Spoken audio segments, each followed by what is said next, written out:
This is very bittersweet for me, for a lot of reasons. While I do want to sell the Corvette, I also don't. I like this car a lot. I love this car. It is arguably the perfect car. So why do I want to sell it? The answer is not just one simple answer. There is quite a lot of reasons. And it's not because the car isn't amazing, if that makes sense. I don't even know what to say right now because of how indifferent I feel. There is so many reasons why I don't want to sell the car, and there are so many reasons as to why I do want to sell the car. And I'm going to get into that in just a little bit. You know, I think for me, the C8 has been a big chapter in my life for more than a few reasons. Most importantly, because it brought me a lot of joy. It brought me a ton of happiness and moments that I'll never forget. And I love this car. I don't think words can express how happy I am with the time that I had with this car. And I've been thinking about it now for probably the better half of a year that I'd like to sell the C8. And I am replacing it with something. I've got something lined up. It shouldn't take me very long to get my next vehicle. And it's gonna be an awesome car. I'm not gonna lie to you. The next car I have lined up is going to be arguably the coolest car that I've had on the channel. Such a good time and such good memories. I think you would only understand if you were a car guy or a motorcycle guy. And you know what kind of attachment that you grow to a vehicle. That's what always makes saying goodbye to a car the hardest for me, is because I've spent the last almost 3 years, 2.5 years, building this car exactly how I wanted it, doing exactly what I wanted to do with it, and getting it perfect. I think it'll probably suck the most when I get up and it's not there, you know? I think that's gonna be the hardest. And I don't wanna sound too sappy about a car, because at the end of the day, it is just a machine. It is built by some dudes in Kentucky, you know, as best to their abilities, their redneck abilities. It's got an engine and 4 wheels and goes burr. At the end of the day, that's all it is. Let's go do our ride.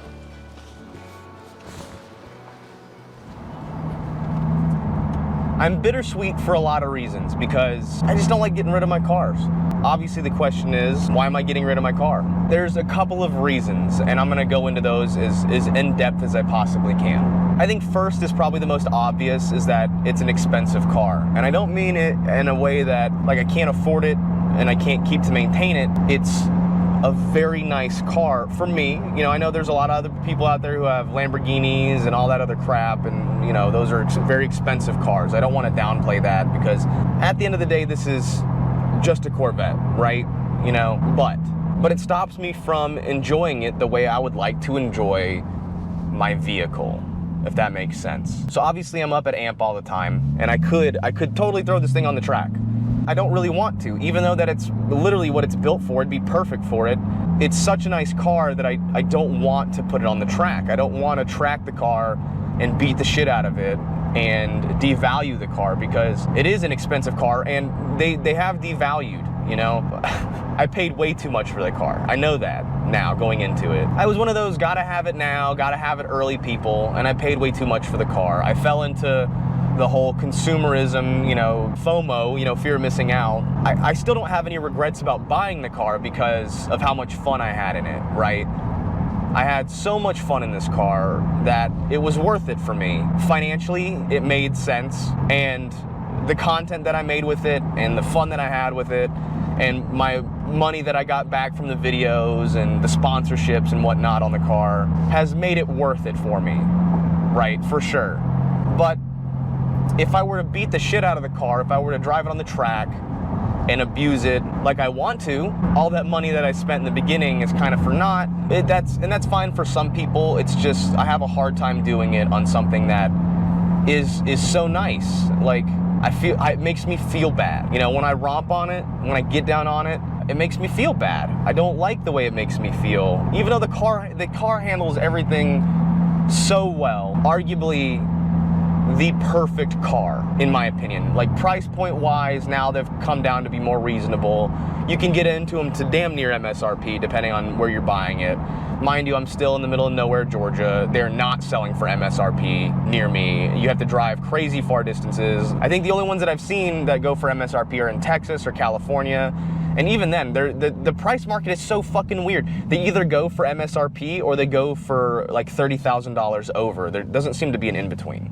And I put mine for sale what I thought was very fair market value, especially considering that I have like $20,000 in carbon fiber on the car. That's including the wheels. But that being said, I put carbon fiber wheels on the car. That has made it, I don't want to say undrivable, but it makes me nervous. And like, yeah, I could just get another set of wheels, but I don't want to. I've already set this bar in my head to what the car is valued at. And on top of that, it's an automatic, right? Which, I mean, I love paddle shifters. You guys know me though, I'm a manual guy, and I miss that. I do miss that. And I could afford to go out and buy another manual car and drive that around the track, but I don't really want to. I would rather have one primary car that I do most of my shenanigans in. I'm not gonna give away what the next car is. I don't wanna get into that too terribly much. I will say a V8 front engine manual car. That's about as much information as I'm gonna give you guys. If you watch the Twitch streams, you know what it is. You know, I've talked about it over and over again. I already have the car lined up. I just gotta wait for the check on this thing to clear whenever the new owner buys it, and we'll be Gucci, right? Between the racing sim, the go-karts, and having full access to the track at AMP, and now on top of that, I'm gonna be doing main track stuff. I'm gonna be working with AMP and Gavin, doing mostly main track and go-kart stuff at AMP. I want something that I can throw around the track a little bit, and I want something that I can throw around the track and kind of go hard in it, and you know, not feel like I'm beating the shit out of something that's nicer than I should own. And at the end of the day, man, like, I still think that this car is nicer than what I should own. Having been around supercars a lot the past couple of years, I would consider this quality of this car to be supercar-esque. There's a lot of similarities that this car shares with familial supercars. That kind of leads me into the main reason why I want to get rid of it.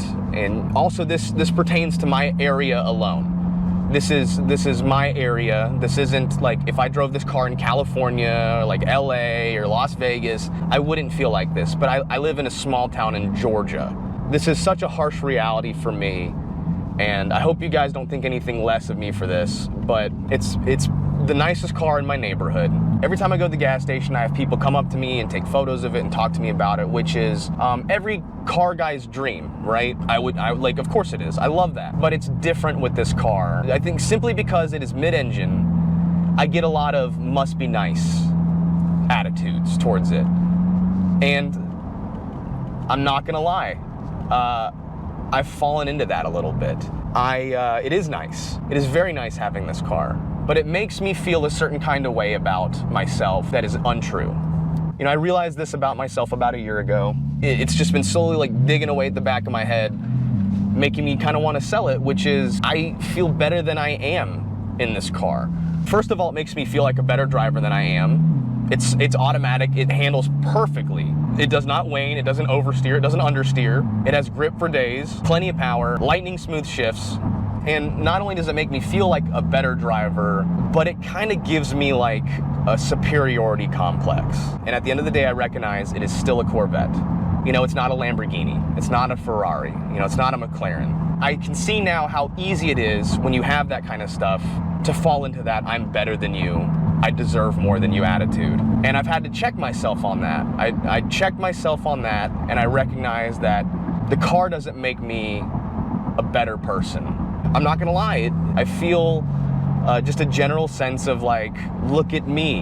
And I don't mean in the same way that I did when I had a cool muscle car. It made me feel like I was better than what I actually am. And once I recognized that about myself, it was almost like an immediate switch flipped in me wanting to get rid of the car. Kind of like imposter syndrome, but like the opposite. It's hard to convey that because like it's just a car. It's just a Corvette, you know, it's not something super expensive. It's not something, you know, it's not even outside of my means. It's just not me. And that's hard to come to terms with. Because, you know, at the end of the day, I've always been a V8 manual guy. And I thought about this, and I was like, man, a lot of people complain that the car didn't have a manual transmission. I still think that that would not have mattered. I don't think having a manual in this car would have mattered to me. Matter of fact, I think that having a manual in this car would ruin the experience of having it. I think paddle shifters was definitely the way to go. And you know what? In a perfect world, I would have this and the other vehicle that I'm looking to get. It's just not a smart idea. I don't think it's a smart idea for me to have that much money tied up in 2 vehicles. Because what I'm getting next it's not cheap. You know, it's not an exotic like the C8 is, and I don't want to, it's hard to say if the C8 is an exotic or not. I think we can agree that this is basically a Ferrari clone, you know, that's exactly what GM wanted. So, I mean, if your measurements are all exotic, and your design is exotic, and it comes from exotic origins, and derivative of exotic points, handles and drives like an exotic, I feel like this counts as an exotic. You know, every time that I drive it, man, I'm always checking to make sure that I don't fucking hurt the wheels or go over something that's gonna hurt the front splitter, you know? Or if I go somewhere, I wanna make sure that nobody fucking swings their shit into it, or that nobody's gonna try to fuck with me about it, or, you know, it's just like, I have this constant fear that I'm going to damage the car or lose the car, you know? Like, yeah, I don't wanna wreck the car, absolutely not, but like, it's even more so because of this car. It's almost like that I'm vain about the car, you know? As a matter of fact, that's what it is. I'm vain about it. I realized that I liked it for the wrong reasons. I don't like it because it's a great driving car. I like it because of the attention that I get in it. And I feel like that's kind of where you cross over to that line, you know? Are you a car guy or are you an attention guy? And I found myself liking the attention more than the car itself. That was suck, man. That's a hard thing to realize about yourself. And I came to terms with that, and I thought that I could change the way I thought about it, and then no matter what, I kept finding myself feeling that way. And that's when I realized that it was time for a change in myself, and a change in the car. So that's what I'm doing. You know, I wanna improve myself as a driver. I wanna improve myself as a person. This car made me feel like that's what I was doing, but it was the opposite. You know, the car's just really good and easy to drive, and it performs perfectly every time, and everything was about my ego. So that was probably the main selling point on me deciding that I wanted to get rid of the car. Besides that, believe it or not, another reason that I've decided that I wanted to get rid of it is that while this wasn't really that big of a factor, my fan base doesn't really seem to give a fuck about it, you know? There's a handful of people on my channel and on my Instagram and whatnot that love this car, that think it's the coolest car ever, like me. I think it's an amazing car. I want nothing more than to drive the car all the time. But at the same time, the majority of people that follow me couldn't give a fuck. They don't think the C8's cool. They think it's a fucking dadmobile, which I get. I totally understand. And the whole reason I bought the car was for content purposes. I thought that it was going to be a content machine. And very quickly I realized that it took me a minute, but like it didn't matter how cool I made the car. At the end of the day, people just didn't care. It really didn't do well for anything other than like Instagram photos. You know, it was like, God, the word flex comes to mind, you know, like it felt like a flex. Every time I'd post it, you know, it was like, wow, look at this fucking, I would just post the car on Instagram just for me to look at it, you know? And I realized that I wasn't enjoying the car for the car, I was enjoying the car for the attention. And I think that's the wrong attitude to have about the car. And honestly, once I figured out that about myself, I was fucking embarrassed, dude. I was so embarrassed. I'm like, did I really let a car do this to me? Did I really let a car make me feel like I was better than who I was? And the answer is yeah, man. It's crazy how, and I can see this now with other people that I've been around. It's crazy how a car can change you as a person. A material possession can change you as a person into making you feel like you're more valuable than other people when you're not. You know, at the end of the day, we're the same. That was arguably, it's still arguably the biggest thing. I loved coming downstairs and sitting in the car and just being like, wow, look at this thing that I have. And rather than driving it, I enjoyed that more than the driving of the car. Like, wow, look at this thing that I have. Rather than, wow, I love driving this car.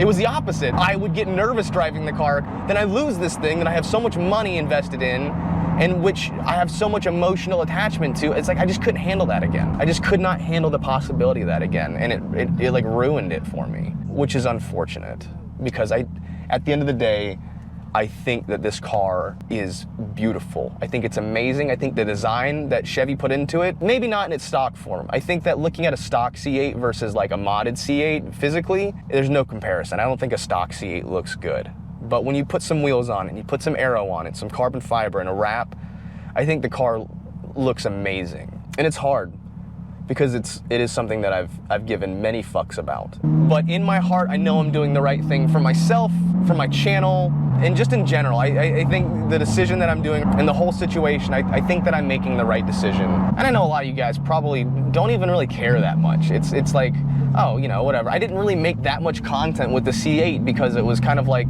I don't want to say a waste, but it was like I was the only one who gave a fuck about it. You know, I'm like, oh, look how cool my car is. And everyone's like, yeah, that's cool, but look at this Miata, you know? Or like, I felt like I kind of lost myself. Kind of the same way that I was with the GTR, except what kept me going was the attention. Most importantly, I think ultimately one of the biggest reasons is that I just want to get back into something that I feel at home in, something that I feel comfortable in and like it's more me. And the Corvette was very fun for me to go out and show off, but I'm over that. And before we end today's video, I want to say thank you to our sponsor, Exothermic Technologies. They sent out this amazing flamethrower a little while ago, and it has been an absolute blast. Exothermic's flamethrower is superior to any of the competition, primarily because they have their electronic ignition, which means you don't have to have a spare butane torch for the flamethrower to work. It also has a built-in nozzle to prevent any leaks, and they have an unparalleled quality lifetime warranty, which means that if any part fails due to a defect, they'll take care of it for you. They've also provided a code, ACC20, for 20% off their accessories with the purchase of any flamethrower. No wonder why these things were so useful in Vietnam. I wanted to say that. That one spot's been burning for a minute. Hi, welcome to Chili's. It's fucking hot. My shop just got sold too, so I have new owners, and I sure hope they don't mind me doing this. I don't really care. Atlanta police be like, stop resisting. I'm trying to convince the other people that work in the same shop area as me to shoot the flamethrower. All these people here have businesses and they like have jobs and shit, and I'm over here like, you wanna come play with my flamethrower? Do you wanna come shoot my flamethrower? Yep. That's what I thought. Oh my god. It's a flamethrower. Jeez. This thing shoots far. It shoots far. Crazy, isn't it? Do it again? Yo, just fuck it up. Send it till it stops. Or until you get too hot, you know? This is like some World War II flamethrower action right here, like Call of Duty flamethrower. Keep shooting it? Fuck it up, man, until you get bored. Yeah, just don't shoot the cars with it, we'll be fine. God dang. You sure you don't want it, man? I've never heard anybody turn out. Oh, twist my arm, why don't you? Oh. Welcome to the motherfucker. I can't put that in the video. I said a hip hop, a heavy to the hip hop. You don't stop the rock, do the bang bang boogie. Sit up the boogie. Say hello to my little friend. Welcome to Walmart. Wow, this is awesome, man. Part is like this sucks because it's a Monday, so you know your week's only gonna get worse. This is so cool, man. As I walk through the valley of death, I sure feel new. Fuck, I fucked that up. The new owners of the area, they're gonna look at the cameras later and be like, what the fuck is this guy doing? Yeah, you done got all the goodie out of it. You got every drop out of that thing. Jesus!